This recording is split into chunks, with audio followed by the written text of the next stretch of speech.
Today is a big day in the Woodyard. It's time for this hat to be replaced with this hat. Look at that. It's on its way. Tractor's coming right now. Just release rear bucket, your front third function. Yep. Grill guard, you can pop each pin and it folds forward, allows you to open the hood. Yep. If you would want to take your loader off, your legs go down on each side. You adjust your pin on each side. You back up about 6 inches so it gets over the hump here. Okay. And then you undo all your hydraulics. Then you can just set it aside. Okay. I'd probably say most people probably don't ever take their loader off, but that's the option for you there. Here is your new joystick and your buttons for your third. So it's a left and a right, so which one does which? You will just have to figure it out. Yeah. Okay. I don't know myself how that. And that's all plumbed in up here. Yeah, right there.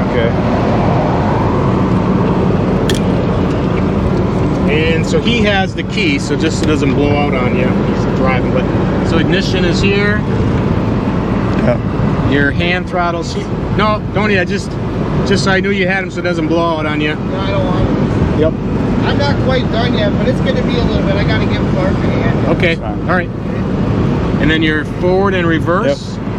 And then on the left side, there's a low, medium, and high range. Yep.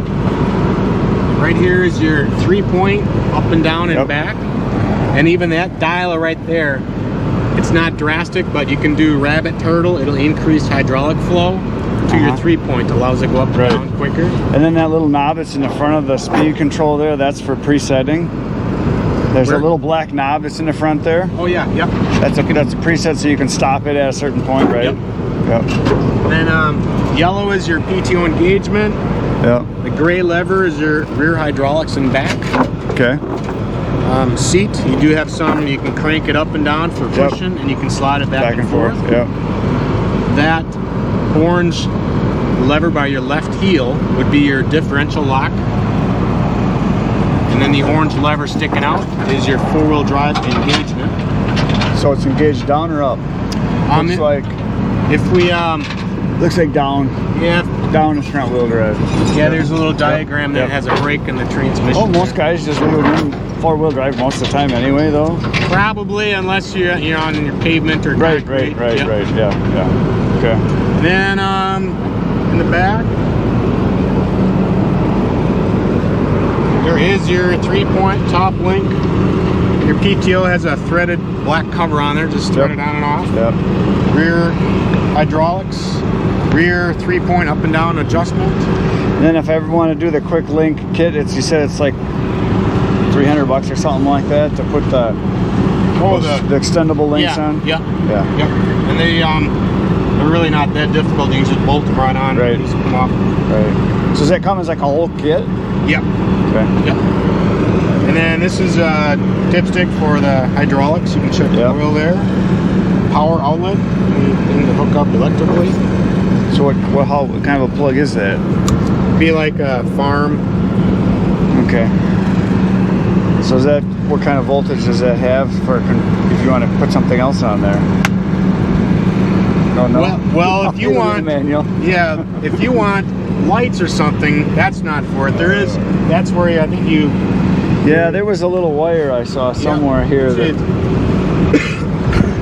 I'll find it. Let's see. ROPs are foldable if you need to fold down.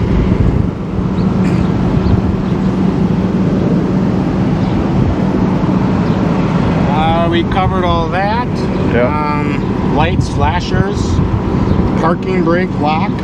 So you push down and pull that back, it'll catch and just push on that with your foot to release. There's also a lever here you can connect them two together or one. You have tilt steering here. And you have, now here's two, maybe you want to read your manual a little bit. This is a PTO cruise. So I believe if you set that and you have like a rotary cutter on the back, have it at a certain height, it'll shut off automatically. Okay. Yep. And this is going to be your regen. So there, roughly every 25 hours. It'll notify you and then go through the regen process. Okay. Fuel tank here. Is there any in there? Yeah, there should be $25 worth of fuel in here. Okay. And then here's your block here. That's right, tied up right there. Oh yeah, yep. And I think, oh yeah, your fluids in the tires as well. Yep. Vent guard. Okay. That might be about the extent of it. Yeah, that's kind of what I figured, but I just want to go over it. You hear that? That's the sound of a tractor coming home.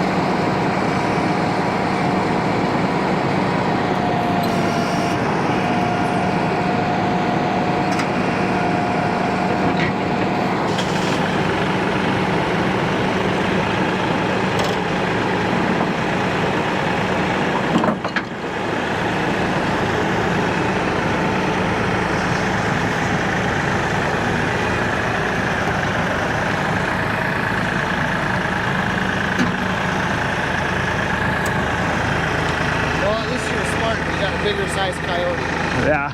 You have fluid put in the tires? Yeah. Oh yeah. Third function. I got a grapple coming too. Yeah, that'll be a nice way to handle it. Yeah. Yeah. And Smaller ones, that one's a done. yeah. Nice.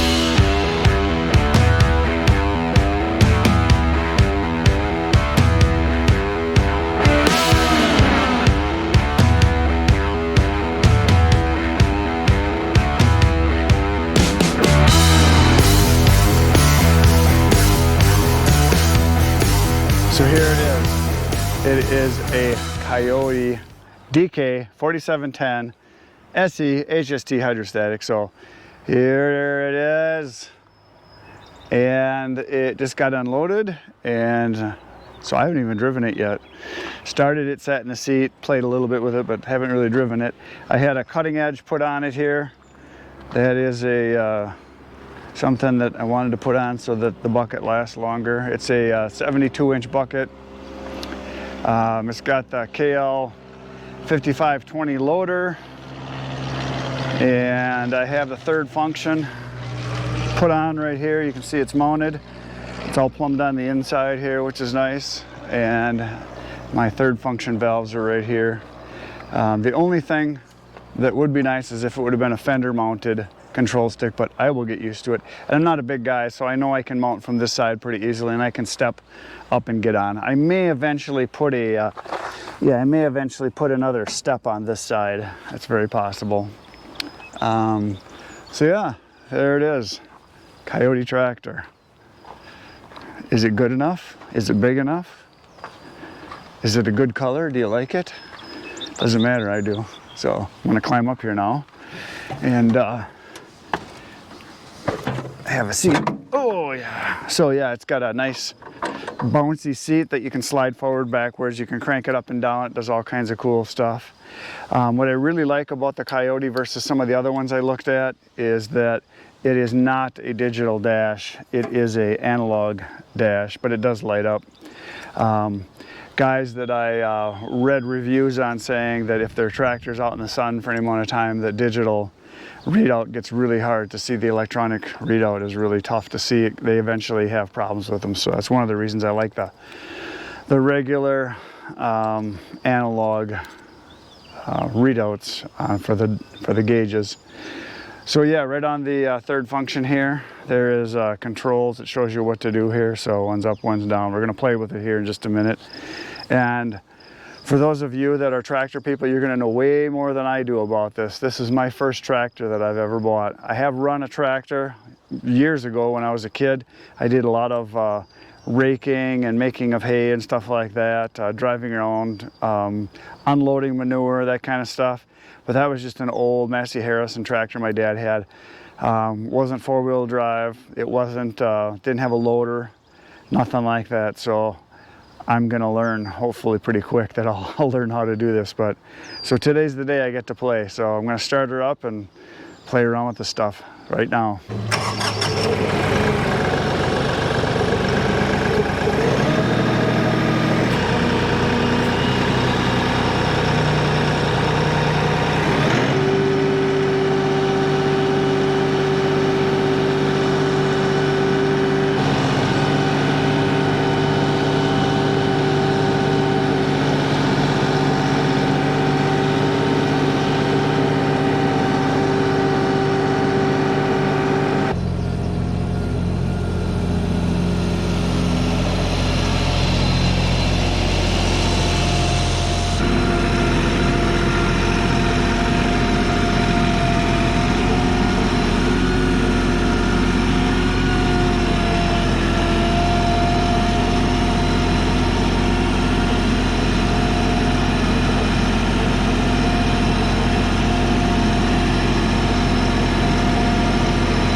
So as you can see, I have a long ways to go. It's very touchy. I'm gonna have to obviously play with this thing a lot to figure out all the stuff that it can do and what I can do with it. The controls are much touchier than I thought they would be. I have to learn how to feather everything. But yeah, I've got a long ways to go to learn how to operate this thing. Certainly got plenty of power. I like it a lot. I was a little worried about the third function, how the lever was changed, because this is a whole different setup than what it normally comes with. And I do have a grapple coming, so that's what the third function is in there for. But as far as operating the control stick here, it's in a very good spot. It's just right off your knee. It's nice. It's not much different really than having it like right here if it was mounted on the fender. I'll get used to that very easily.